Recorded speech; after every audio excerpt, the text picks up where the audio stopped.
Оралното здравје често се занемарува се додека не се појави болка.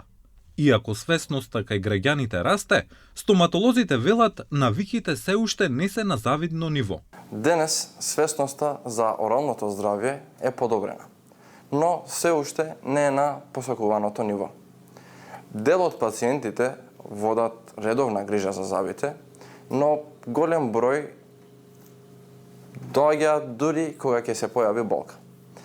Најчестите проблеми што ги забележуваме кај пациентите не се кариес, проблеми со непцата, што ги нарекуваме стручно пародонтит и гингивит, и особено кај децата ортодонтски аномалии.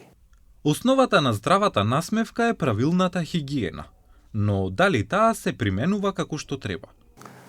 Основните правила се миењето на зъбите 2 пати дневно, користење конец за зъби, користење паста со флуор, исто така и користење правилна техника на четкање на зъбите. Тука како дополнителна подршка имаме и средства што ги користиме како дополнително за плакнење на уста.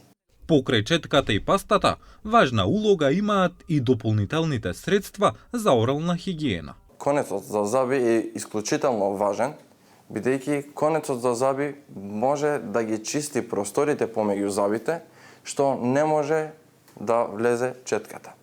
Исто така, средствата за плакнење на уста е многу важен за тие пациенти што имаат особено проблеми со непцата. Одложувањето на прегледите може да доведе до посериозни последици. Превенцијата во стоматологијата е клучна. Одложувањето на прегледите и одложувањето на интервенциите може да доведе до посериозни состојби, како што се инфекции, како што се губењето на зъбите, и сите овие доведуваат до покомплексни третмани и покомплексни интервенции. Затоа, како што кажав претhodно, превентивата тука е клучна и со редовни контроли, со рани детекции и со рани интервенции, многу проблеми може да се решат многу едноставно и безболно.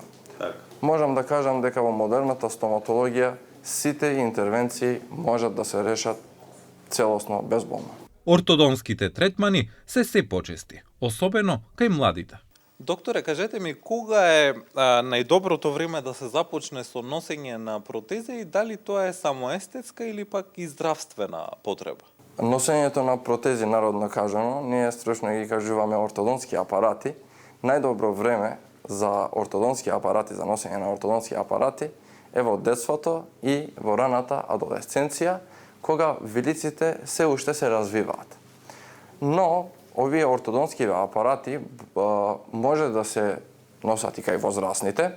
Исто така, таа не е само естетска, туку тоа е за правилниот загриз, дека правилниот загриз е важен за функцијата на жвакање, здравјето на зглобовите, на виличните зглобови и долгорочната стабилност на зъбите.